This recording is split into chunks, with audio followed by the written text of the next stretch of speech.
Hari ini saya dah buat satu lawatan untuk satu kawasan hotspot denggi di apartmen Sri Cempaka di Bandar Baru Bangi, dan sebagai satu langkah untuk meningkatkan kesedaran di dalam kalangan rakyat tentang keperluan untuk menjaga kebersihan persekitaran sebagai satu usaha untuk mengawal pembiakan nyamuk Aedes yang menyumbang kepada kes-kes denggi. Boleh dikatakan keadaan yang ada pada masa sekarang amat membimbangkan kerana jumlah kes yang telah direkod daripada awal tahun ini sampai hari ini ialah lebih kurang 15,251 kes di seluruh negara, dan daripadanya 7,355 ialah daripada negeri Selangor, dan bermaksud negeri Selangor hampir 50%, saya ingat 45-47% daripada negeri Selangor, yang lain daripada negeri-negeri yang lain. Dan jumlah kematian pada tahun ini ialah 37 orang, dan kematian yang paling banyak ialah di negeri Selangor juga 12 kes, diikuti dengan negeri Pulau Pinang 7 kes dan Terengganu 6 kes. Kalau kita boleh menghapuskan semua tempat-tempat pembiakan nyamuk Aedes, then tiada ada kes, kerana tak ada vektor, kes tidak boleh meningkat. So usaha kita macam mana mengurangkan itu. Itu satu langkah saja yang kita ada untuk penyakit ini. Kita tiada ada ubat yang berkesan sampai sekarang. Vaksin pun bukan 100% berkesan. Dan selain daripada itu, kita boleh gunakan dua langkah saja. Langkah satu ialah mengurangkan tempat-tempat pembiakan, dan kaedah kedua untuk kita secara mengambil berusaha untuk mengawal diri sendiri daripada gigitan nyamuk Aedes, iaitu menggunakan protection. Semalam saya dah beritahu ada 26 negara di dalam South America yang sudah ada kes-kes Zika virus, dan memang di kalangan rakyat ada kerisauan kalau virus ini datang ke negara kita, apa yang akan berlaku. Tapi akhirnya virus itu pun vektornya ialah Aedes juga. So untuk itu pun kawalan Aedes sangat mustahak.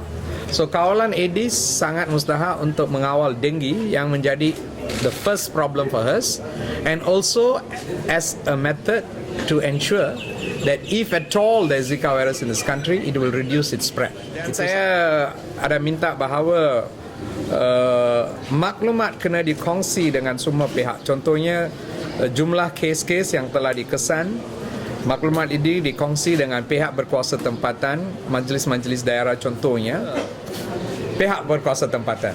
So itu perkongsian maklumat untuk pastikan ini akan berlaku sangat mustahak, supaya kalau tempat ini diisytihar sebagai hotspot, so every agency will go there, cleanliness akan dibuat. Kalau that kind of holistic approach, saya ingat kita boleh berjaya untuk mengurangkan jumlah-jumlah kes yang ada di dalam negara kita. The virus doesn't turn. They belong to the same family, the flavivirus group, but they are different viruses which have existed for a long time. This particular virus has been a zoonotic virus since it has been in animals, and there have been cases where the animal virus is bitten. There's also a human one which spreads through vector, that is the Aedes mosquito, and there have been sporadic cases here and there, but the recent one, of course, South America, it's more widespread than before.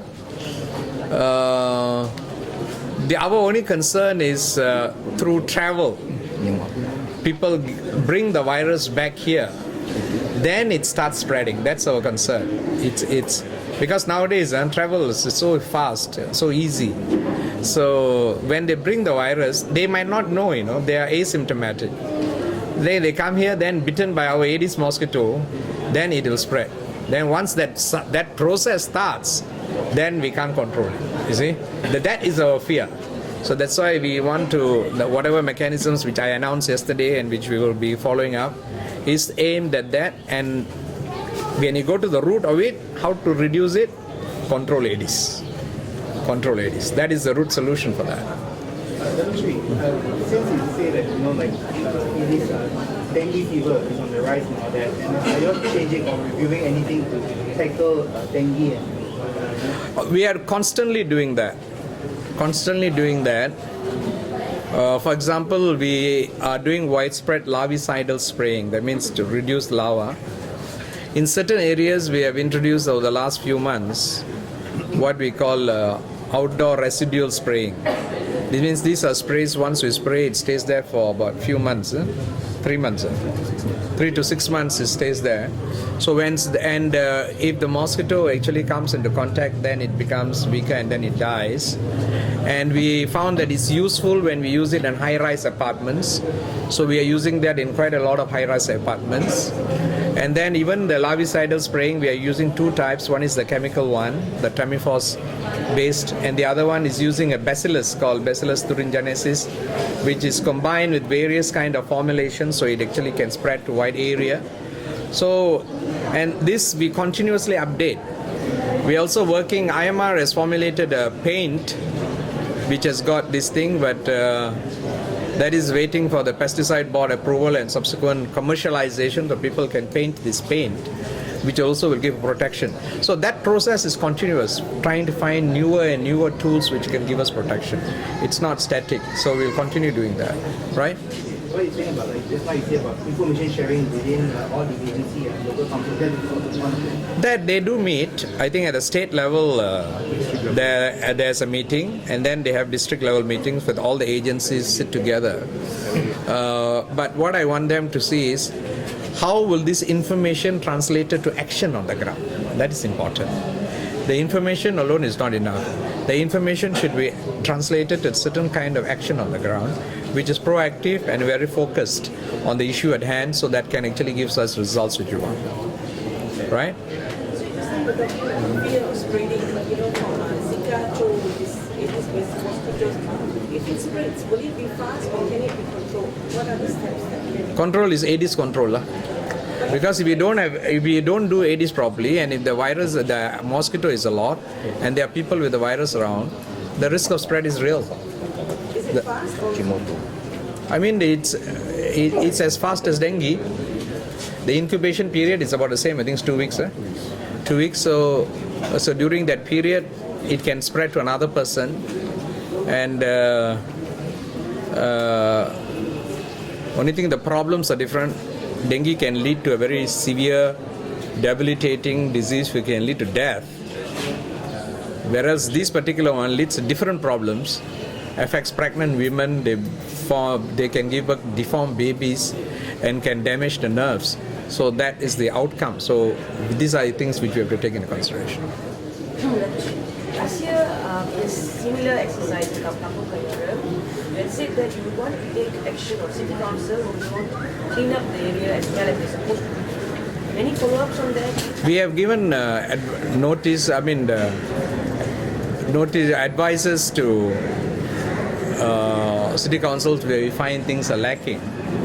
But so far, we have never issued a legal compound notice to any City Council, so far. But this is an option which we will keep in mind if, despite repeated reminders, the local authorities don't buck up or don't do the things which they need to do.